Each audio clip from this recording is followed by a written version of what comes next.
cuff with my very special guest over here, Lucy Neatby.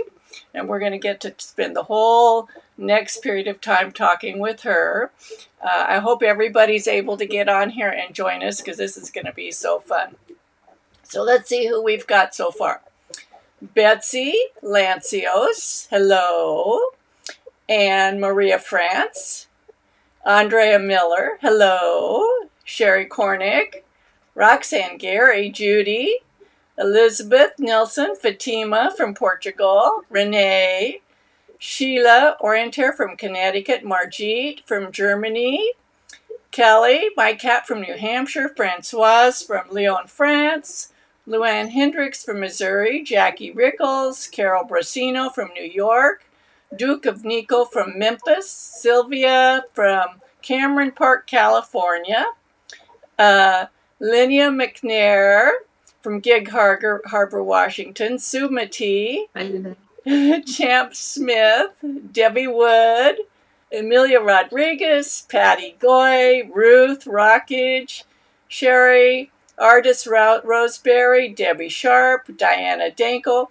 And I want to tell you, Diana Danko is very, very helpful for me. She makes timestamps. She records all of these videos for me and creates timestamps that I post under the video when it's finished so people can jump to a certain section if they want to, just by clicking on the timestamp. That's very helpful. Patty Gove, Judith Lausch, John Coggill from Ontario, Susan Day, Signa Williams, Sylvia Serreros, Judy, Rona, MK, Evelyn, Rebecca, Emily Beaton, Margot, CG Shamir from Kentucky, Mountain Mom, that's Deborah from Flagstaff, Jane Ring, Catherine Continental Combined from Berlin, Rosa Thor from Iceland, Jean Bishop from Ohio, Alasdair. Hello, Alasdair. I'm so glad you could join us. That's Alasdair Postquin. You know, yeah. We'll talk about that a little bit later on. Patricia Vella, Susan Foster, Michaud Diane, Eric Joseph, Judy, Cindy, Teresa, and on and on. Thank you all for joining us. I think that it's going to be well worth your while. So I'm going to address Lucy now, and I've asked all my previous guests this, and I always think it's so interesting to find out, well, how did you come to knitting to begin with? What started you off on that? I learned probably as an 8 or 10-year-old, and my grandmother was a very keen knitter. And as my mother, I remember her putting it to me, Grandma can knit anything, that any of the patterns in Woman's Own. So she used to knit twin sets and cardigans and tops, and she was a very, very keen knitter. And she bribed me to knit this truly hideous blue rabbit called Reggie.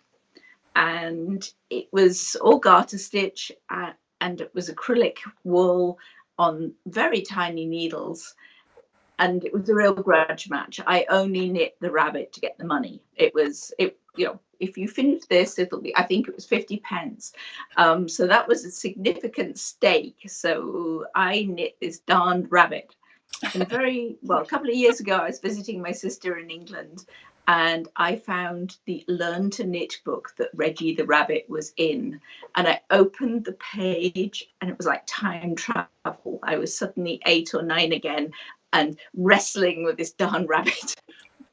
So I learned to knit then, and just really, I think it was just knit. And then when I was in high school, I was doing a lot of sailing, and I really, really wanted a Guernsey sweater. And so I purchased a jade green cardigan from a jumble sale, and it was obviously recently knit, and I was accustomed with the idea of undoing things and remaking them. So I unwound this, or unpicked this whole thing, and dismantled it and turned it into yarn, and decided I was going to knit a Guernsey. So there were a few years in between the learning and the actually wanting to do it for myself. But I had the skills at that point. But the very first project was a sweater. There was one before the Guernsey, and my mother used to collect nice yarns from the sale bin at the local yarn shop when she was shopping for my grandma. If she saw something interesting, and I do remember her letting me into her stash and picking out all these oddballs. And I think I actually show pictures of that very first sweater on my brand new knitter DVD, because you don't start out as a knitter. Right. You start out at the beginning, and it had some Fair Isle patterning in it. And so I didn't know what to do with the yarn, so I just floated it 6 inches between one. I mean, it wasn't fine gauge. The sleeves would fit your average gorilla. The seaming was all cobbled together. The shoulders had doorsteps. I had room to improve, but it set me off, and really that's all that's important. So were you always as colorful as you are now? Is that just how you were from the beginning, or did you evolve into that? No, I think I've always been that colorful. And as when I was in high school, I always used to wear odd socks. And so I think actually I was that colorful, but then went into a period of conformity, because I was at sea and I used to have to wear a uniform. And so my clothing became more conforming. And now I've just regained myself. So what drew me to you, that I became interested in you, was your double knitting, because I have a likeness for double knitting, and so that's how I first started finding your things. And I actually knitted one of your pair of socks. When it had like baubles around the cuff and all the different colors, and I looked for them high and low because I wanted to show them today, and I have no idea where they've gone to. But when did you become interested in double knitting, actually? I've lived in Canada now for 28 years, and I know I was interested in double knitting before I moved here, and I had only done experiments. And I describe my early experiments as skirmishes, and sometimes the yarn won. They weren't always successful. And after moving here, I met a wonderful artist, Jane Whitten, and she's a basket maker and just truly an artist. And she had done some pieces of double knitting. She used it in other things, and that just really lit the blue touch paper and made me want to experiment more. And so I started a period of experimentation. And this was over probably 10 years that I did little bits and little bits. But at the time, no one else was doing anything with double knitting. I'm writing knitting patterns using, I think it was WordPerfect, and on a DOS-based computer. And so you couldn't get the concepts of double knitting across. I mean, a picture is worth 1,000 words, especially with double knitting. So there was a 10-year period when I was just fooling around, and then I started writing the odd double knitting pattern. And I've recently come up with a list of all my double knitting patterns, and there's something like 50 or 60 of them. Those have really been over the last 10 or 12 years, I suppose.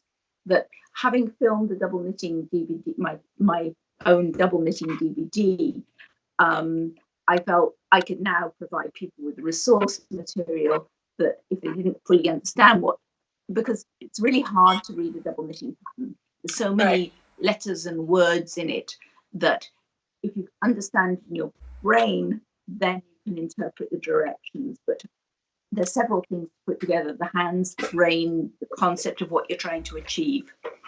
And so that was. When I teach my colorwork classes here locally, I start out with, a garter stitch in 2 colors, then slip stitch, then mosaic, and blah, blah, blah. And I end up with double knitting because, to me, even though it's just knit stitches and purl stitches, of all the different types of colorwork, I think it's the most difficult to get the concept of it and to understand it. And really, you have to have somebody show you, or have the videos, or the pictures, because when you just try to write it, it's almost impossible for the other person to get it. And that's Yes. why I think it's difficult, not because it's actually difficult to do double knitting. The itself is not difficult, but It's the concept. getting the concept, yes. And Yes, so I always teach absolutely. it as the last class in my color work series, even after brioche knitting, because I think brioche is actually easier than double knitting to get the concept. And Yes. writing the instructions for it and charting for it, you know, is not so easy if you're doing like asynchronous designs on each side and stuff like that. Yes. It's just Yes. not easy to do. No. The other approach is to take people whose minds are completely open and haven't learned single knitting and introduce them to double knitting, and they can do it really well because they're not unlearning things. Right. I once had a stunning example in Toronto. There was a class with the usual demographic and a 9-year-old boy who was homeschooled. And he just took to double knitting because he didn't have anything to unlearn. And he wasn't troubled by mistakes.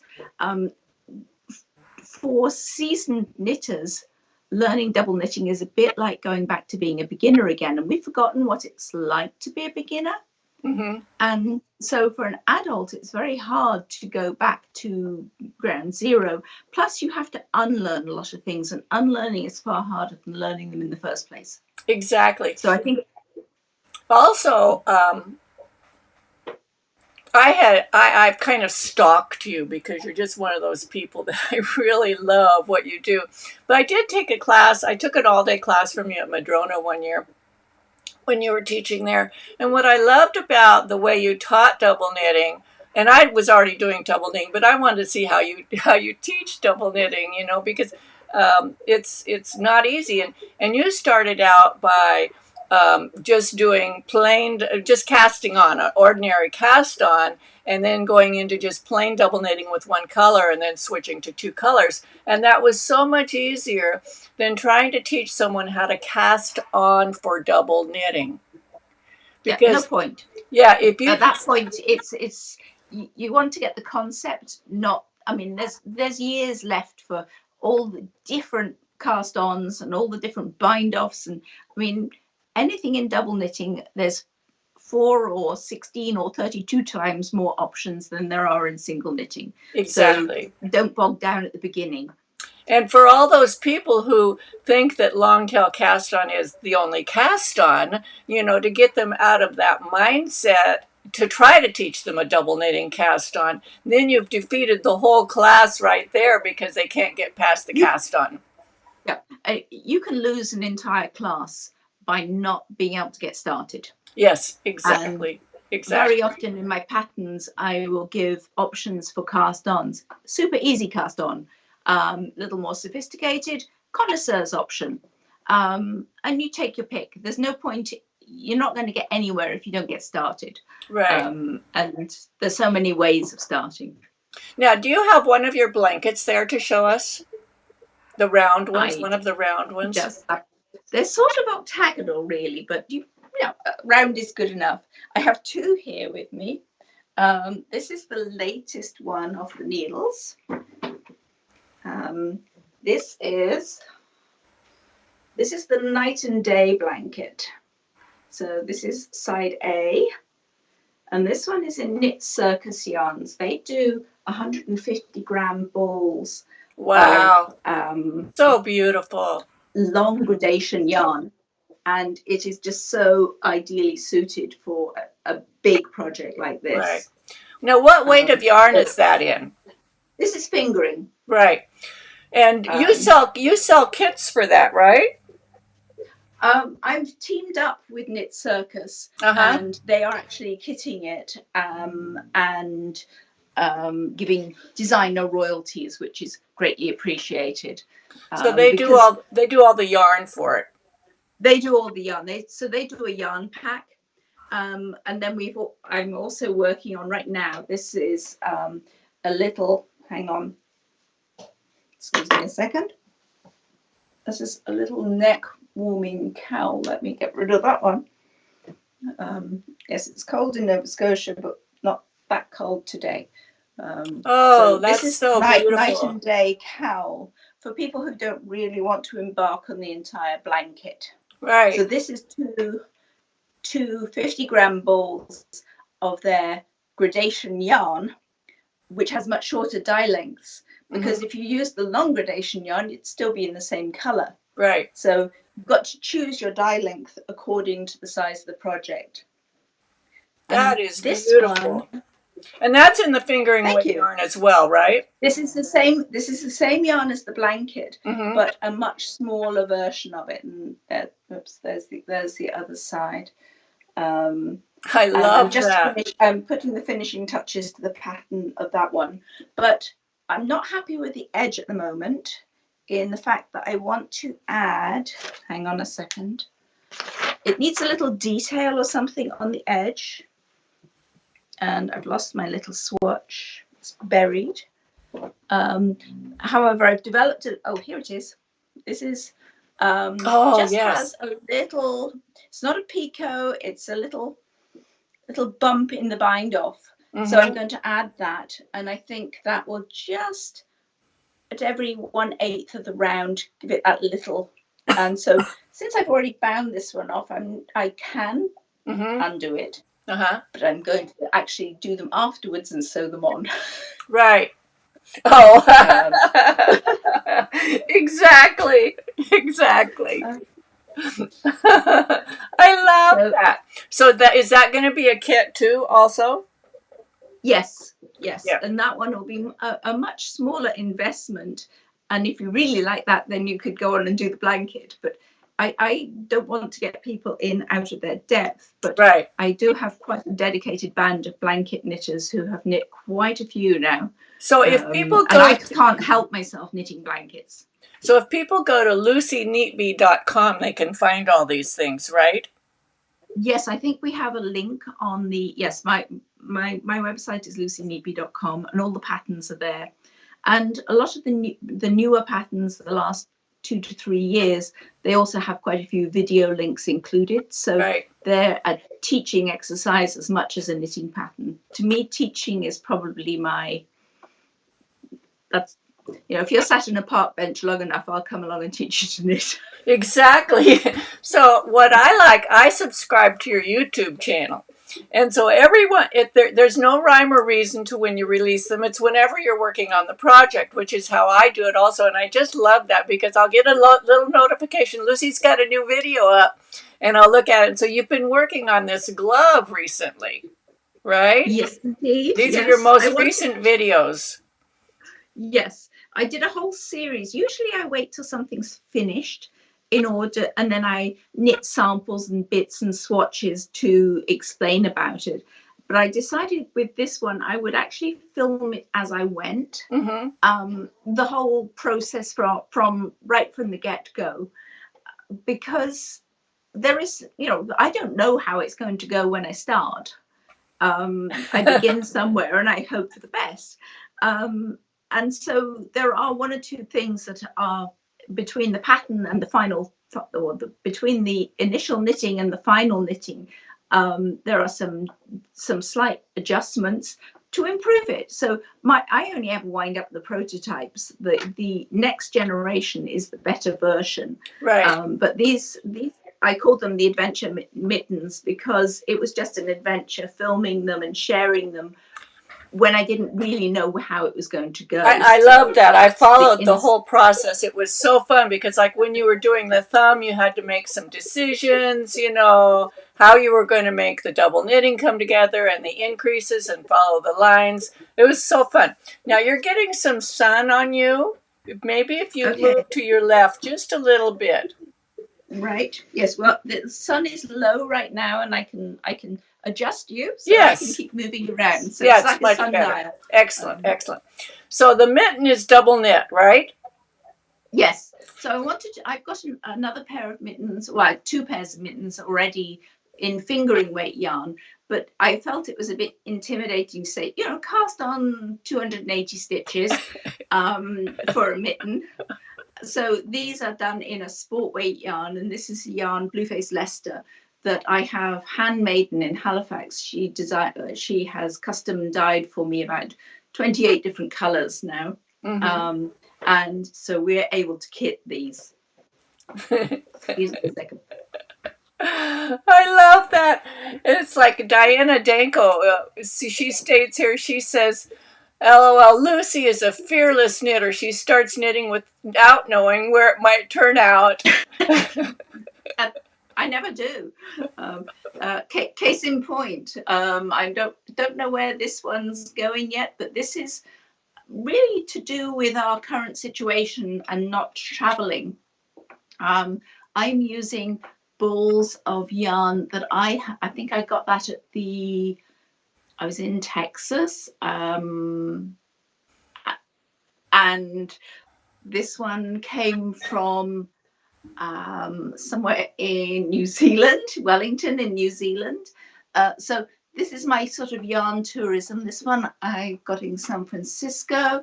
So I want to use all these single skeins and make a traveling blanket. So it's actually, it's got memories, and I'm also using things I already have, which I feel is something that a lot of people need to be able to do. Right, you're converging. It's a convergence of all those yarns. Very cool. All those memories, all those yarns, and right now is a really great time to cast on a blanket. Exactly. So you have another blanket there too, right? I do. This one is a few years old. I've probably been averaging a blanket a year now for the last 8 or 9 years. I actually begin to forget them all. So this one is in MadelineTosh. Wow. And this is just all kinds of colors. And whenever I look at it, I remember where I was at the time when I was knitting it. So this one is the Mardis Gras blanket. And this one would lend itself very well to long gradation yarns. This was actually done in a selection of many, many skeins. I started with the unicorn tails, the little ones, and then just sort of kept on going. So that's the Mardis Gras blanket. And all the blankets are a little bit different. Right. Do you sketch these out or use colored pencils, or how do you start with your idea of your blanket? It's a concept. I mean, the yarns I just took all for the traveling blanket. I took all these yarns that have been I bought them because I loved them, and so I took them and said, right, now where are we going to go? And this morning I was sat at the table trying to decide where to go next with this. And to be honest, I can't actually tell you until I get there. Right. So I'm going to do one more petal here and then complete that sort of blossomy, flowery section. And then I'm going to do something very geometric. But until I get there, I can't choose that next color. So I don't predetermine the colors. I have to wait and see, and then see what happens next. So it is an adventure. I never know what's going to happen next. It's a flow. Yeah. So one of the other things I liked following you is you have been doing the hooking of the rugs lately for the last year or so. You've been working on that.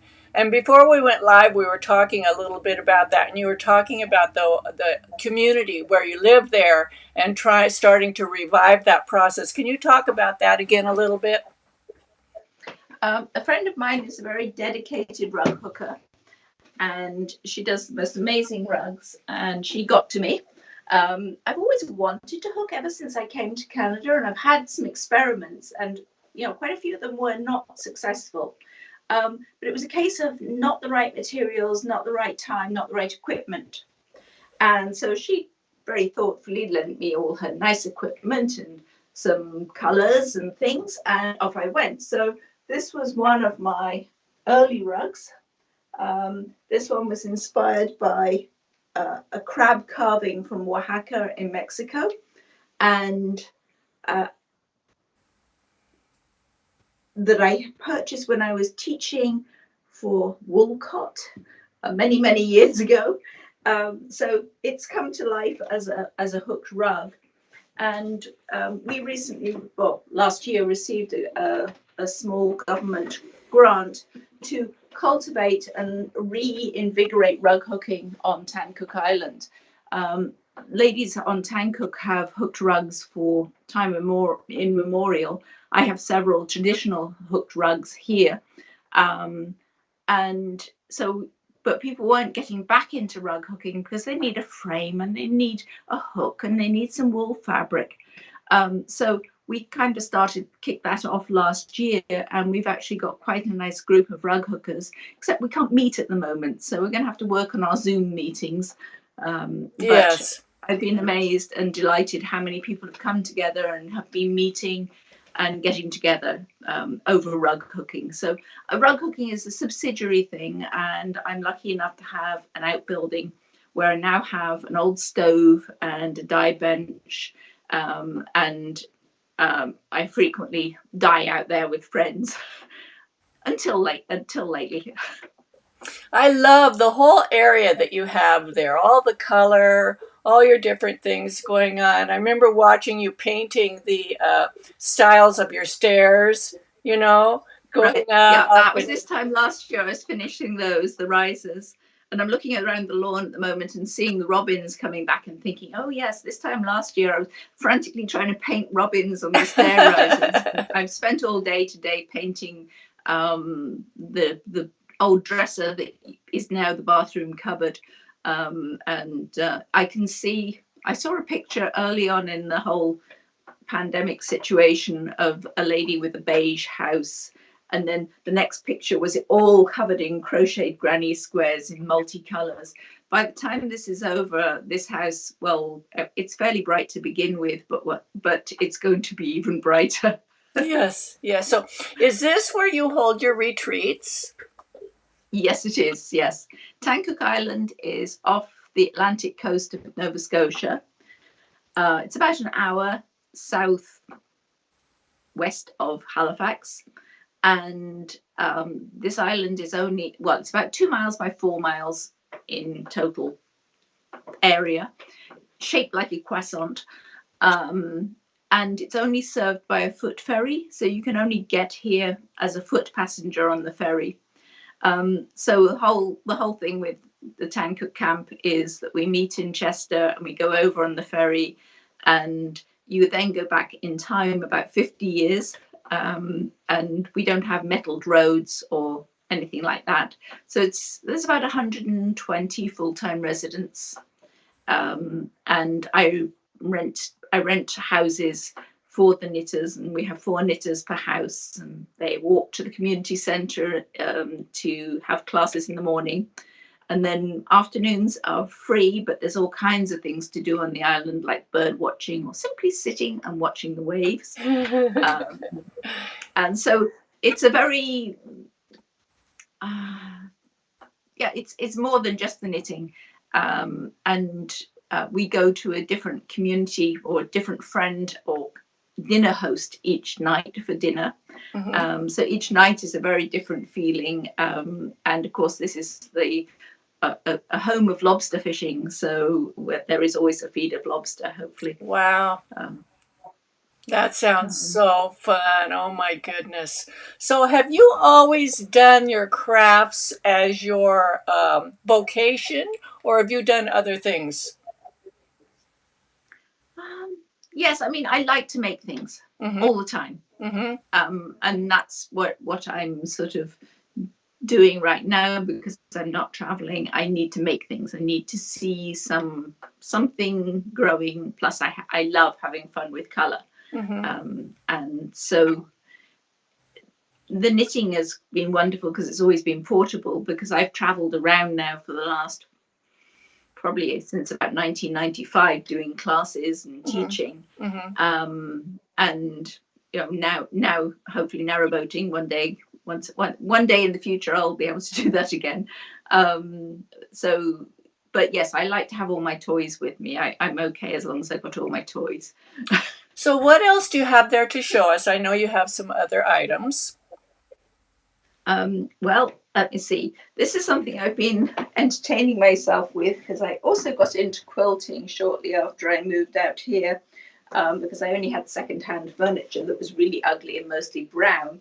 So I started doing patchwork. I'd also been teaching in quite a number of yarn shops that were also yarn/quilting shops. And if you stand in front of this wall of fabric all day long teaching, you just really can't help buying the odd bit of fabric.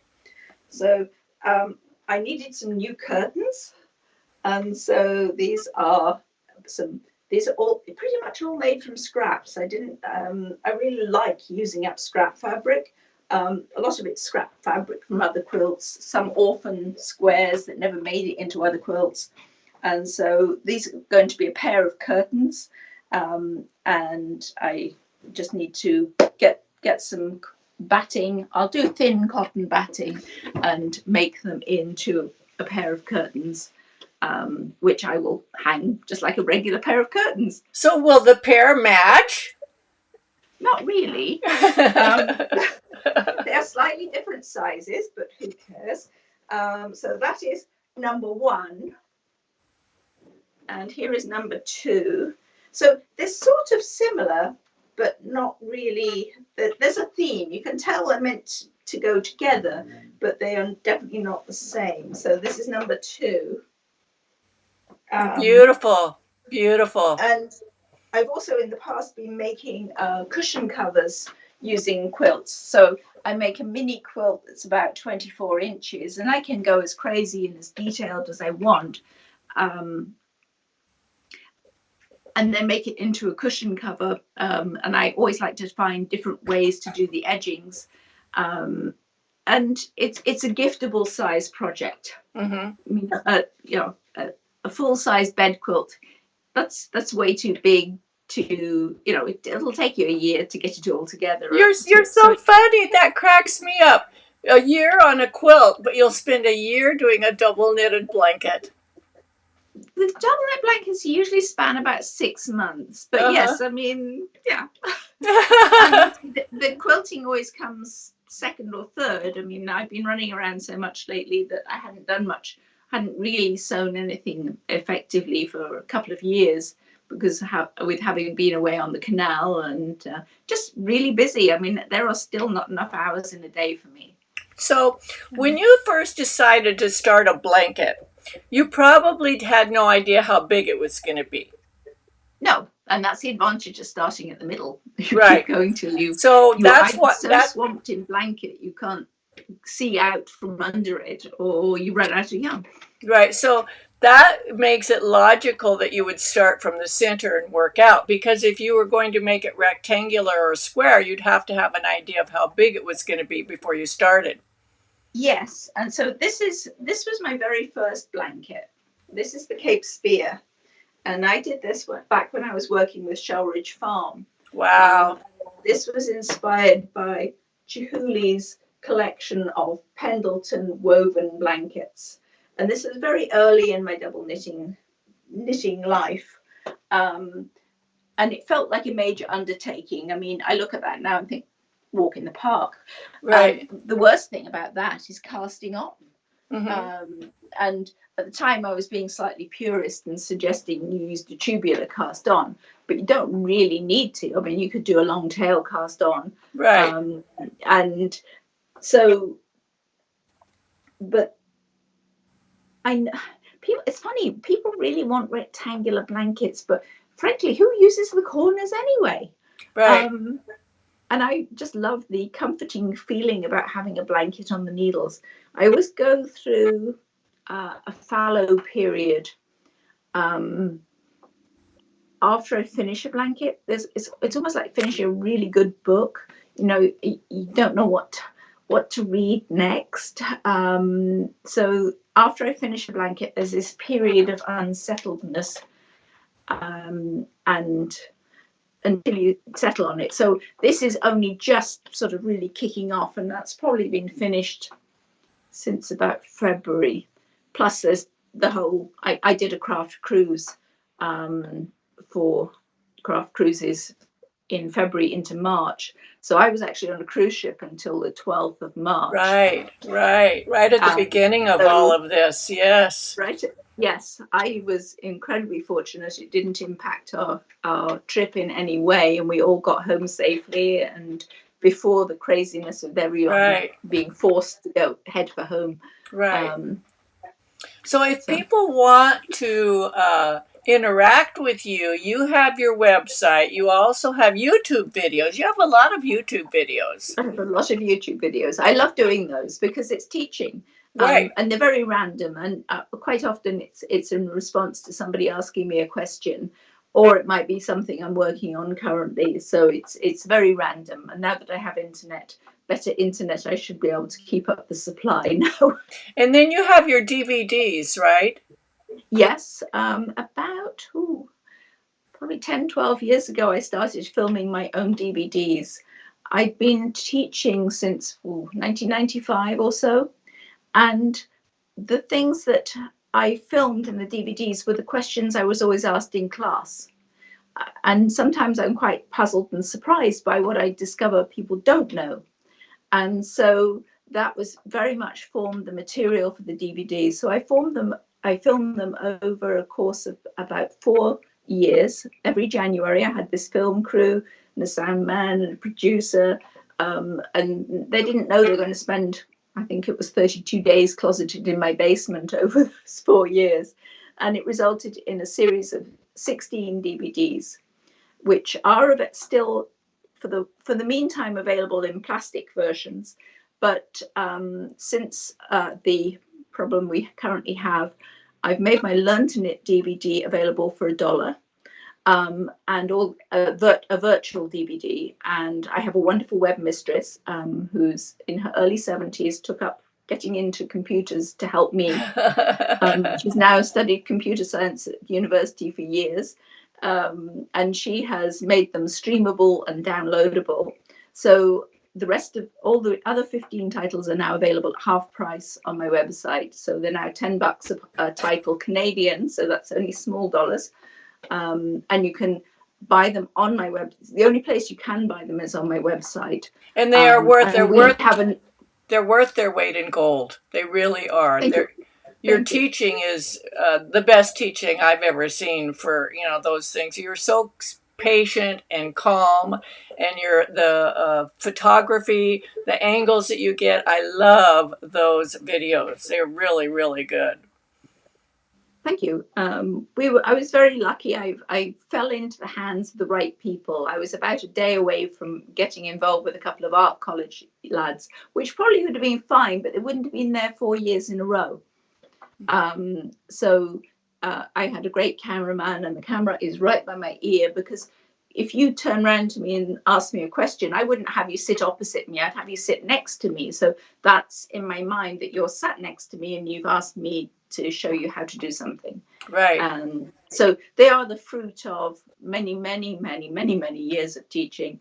My teaching resume, I've given up actually keeping it updated, but at 6-point font, it runs to about 7 pages with repeat appearances all on one line. So I've kind of given up on that. But I have cut back on the amount. Well, I'm not traveling nearly as much as I used to, even prior to this. Right. So, you still have your Bluprint classes and Craftsy classes, right? And you switched over to Bluprint. All of those are still available too, correct? They are, yes. There's my first socks. There's double knitting, foundations of double knitting, which is the right from the ground up double knitting, taking you to 2 colors. So it's from base camp at Everest to 20,000 feet. It's it's the foundations that you need.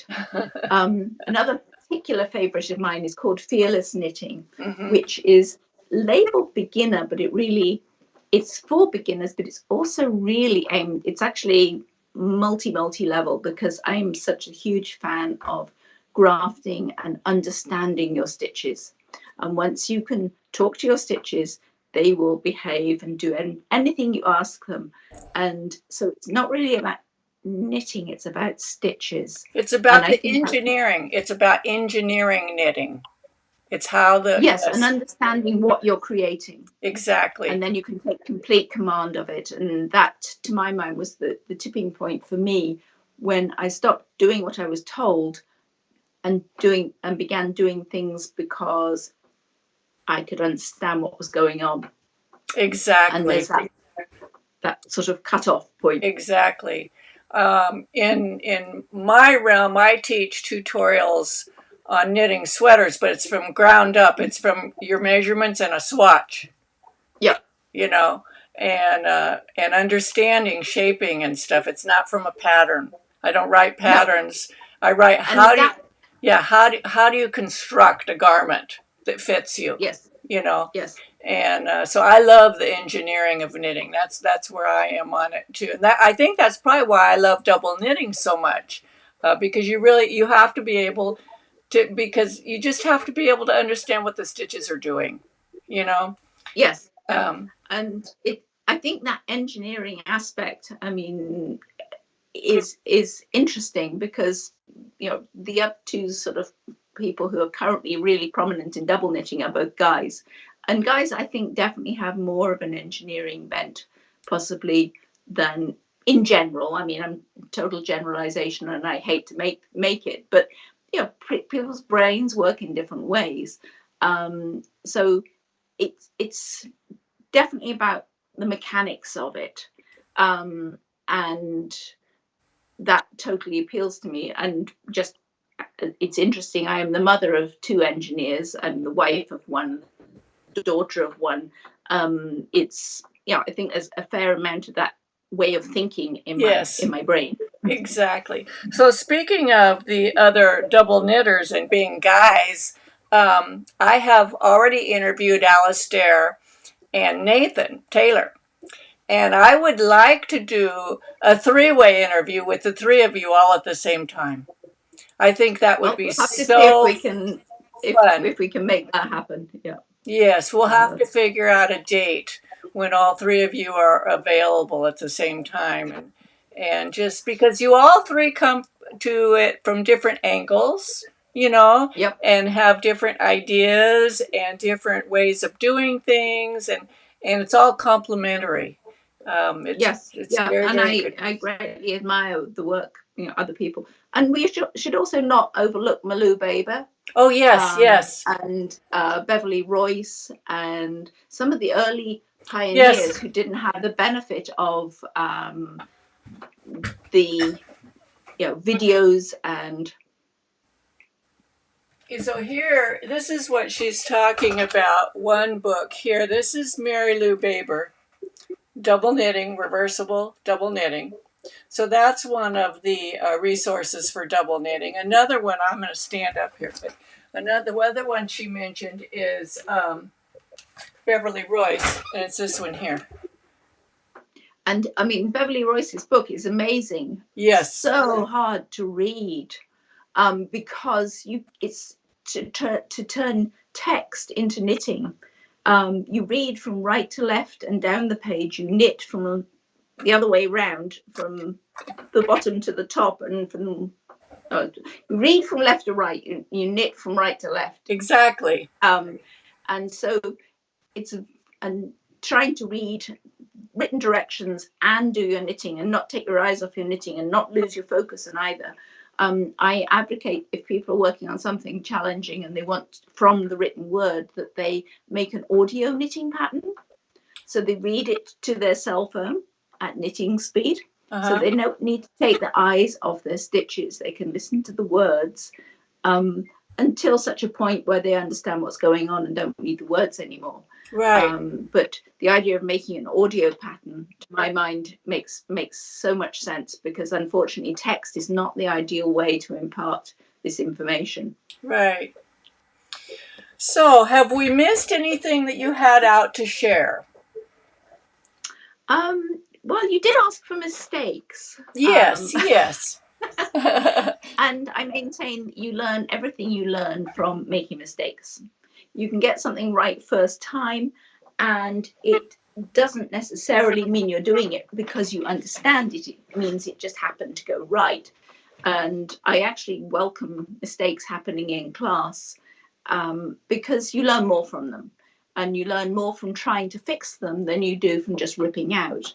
And so just happens, my friend and photographer lives on Tancook, and these are some very old pieces. These are single knit, well, they're Fair Isle stranded, inspired by raffia cloth. So this is the raffia vest. You won't find this pattern online. It's still only a paper pattern. It just never made the transition to digital because it was just too much work and not enough. Right, right. That's not worth the effort. Beautiful, beautiful. But it's all different raffia cloth motifs. And I knit this one, and it nearly killed me because it's brown and cream. But I was kind of being faithful to the raffia cloth thing.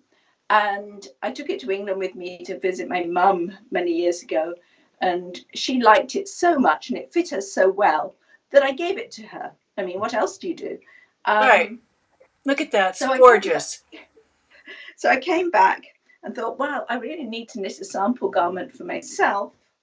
So I knit it in what I consider to be much more appropriate colours. This was Shelridge yarn fingering weight, and this one went much more quickly because beautiful. I was enjoying the colours. And the only thing was, it was the same yarn and the same knitter and the same pattern, but it didn't take time to check my gauge. Oh. So I put an awful lot of weight. This one will fit me nicely. You know, it happens to us all. Yes. Yeah. So I'm gradually moving round as the sun. So I'm being a sort of human sundial here. Yes. So here's a question from Duke of Nico. He says, is double knitting only good for accessories, hats, blankets, mittens, neckwear, etc.? Have you ever tried designing double knit sweaters, cardigans, or other garments? I would really like to do a double knit vest. The thing is, you've got to think, actually, how hot do you want to be? As a sweater, if you're willing to flip it and wear it the other way out, then that's great. As a double knit vest, I can see you wearing it either way.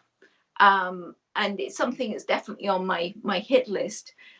I think it's very tempting to use it for everything, but you have to decide whether you've got two right sides. So if you're making a bag, it's not necessarily really worthwhile to make two right sides in a bag.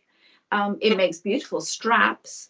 So in the main, it's a question of how it's going to be used, and is somebody going to see the other side? Right, right. That's what I'm working on right now. I'm starting a vest for myself, a double knit vest. And I'm going to use my granddaughter, who's 11, likes to draw flowers. And so I'm going to use the outline of her flower for the back of the vest. And, but it's still in my mind. It's not, and I'm collecting my yarn now, and I've done some swatching, so I know the gauge that I'm going to get, but it's just a matter of developing it. But I think a vest would be really nice. But in this book, the picture here, let me put it so people can see this. This is a coat. Yes. That's a double knit coat. These are double knit garments here too. Yes. So it all depends. Yeah. And there was a lady, I don't know of people that go to the Stitches events, but there was a lady a few years ago that went to several of them that had a double knit coat that was a skyline of New York or somewhere like that. On one side it was daytime, and on the inside it was nighttime. So she had the sun on the daytime and clouds, and on the nighttime she had the moon and stars. And it was stunning, stunning, stunning, stunning. So you could do garments. I mean, that's the thing. I mean, most of the things I do are negative, positive. They're the opposite on the other side. But you can add. I have a scarf called Hugs and Kisses, where it's just very simple. On one side there's X's, and the other side there's O's, and the rest of it is negative positive, but there's so much you can do with double knitting. Yes, and even It's just only limited by your patience and or your even changing determination. textures. You have some pieces Yeah. where you change the textures, where you have the reverse stockinette on the outside, you know. Yes, I love a little bit of texture. I don't do the cables as much as Alasdair, Yeah. but this border here is reverse stocking stitch, and then these little blocks are in stocking stitch. I just think it adds so much. I use garter bumps, and so although I've done loads and loads of blankets, they're not all stocking stitch right from the get-go right to the end. I like to have some variety in there, so they're all a little bit different in many ways. Now Claire asks, she says, and I thought you mentioned something about this, but can you tell us where to purchase the paper pattern for the vest? The paper pattern for the vest, the best thing would be to email us at the website, via the website, info@lucyneatby.com. And then Stephanie, who is working in seclusion on the mainland, will be able to help you. Yeah, now I have, where people can see this when they're seeing this picture, I have lucyneatby.com where they can see that. So does anyone else have any other questions they would like to ask Lucy while we have her here? So I'll give you a minute to think about that. There's about a 2-minute lapse between when we talk and when they reply. So right. Now you also have been doing these narrow boat things, right? You did that last year for several months. Oh my God, I can only dream of doing that. It sounds so relaxing. A recent addiction. We went to a wedding in England a few years, well, 6-7 years ago. And after the wedding and everything was over, my sister-in-law suggested, why don't we go for a day trip on they do half-size narrowboats. You can just take them out for a day trip. And I was completely hooked. I have a thing about boats and ships.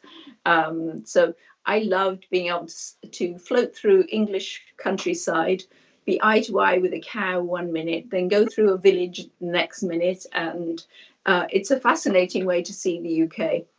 And so after that, we started doing them as holidays. And then as soon as we had a little more time, we started doing 3-month trips.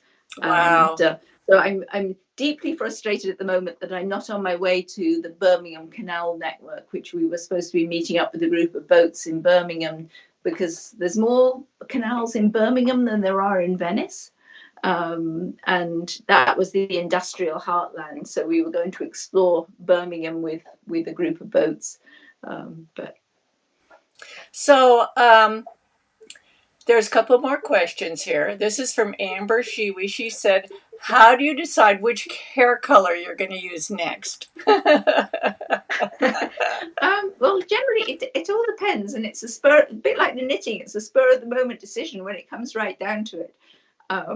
I usually am in the pink, blue, purple range, but I keep green and orange. So I like a bit of orange mixed in with the pink. I don't like green mixed in with pink. I like the green lurking in with the blue. But I've have a wonderful hairdressing lady who was willing to play. So she does the bleaching and the first application, and after then it's just Russian roulette what you get. This is from Sue Mill. She said, what would be a good, as a first ever double knit learning item to try? The first project. I would say a hat that's in nothing finer than nothing finer. Well, I wouldn't go as fine as fingering for the first project. I was just looking to see if I had there is a hat here somewhere. But yeah, because you've done a lot of hats. You have a lot of hats. Yes. So Sky Diamond or Annapurna, those are really good first projects, and they take about 100 grams to 250 gram balls of worsted weight. You don't want to have, cast on 3,000 stitches for your first project. Either that or a scarf, the string of pearls scarf, because once you get the concept, then you want to get your hands practicing. So you don't want it too difficult. You want to be they're very simple in the terms of the motifs, and the string of pearls, once you get the hang of that, and then you can start putting dots in, and then you can start putting reverse stocking stitch in. But the most important thing is to get those hands working. You can do double knitting with both yarns in the right hand, you can do it with both yarns in the left hand. My personal knitting nirvana is one in each. But at first, it doesn't matter how you do it. You could use your toes to get the concept, get that fabric happening. And then once you can see what you're trying to achieve, then you can refine your technique. So I think you need a couple of simple mirror scarf, which is a simple checkerboard, plaid scarf. Those are all good ones too. Geometrics are easier than florals. I have a very popular scarf called the Bubble scarf, and it has circles with stuffed circles.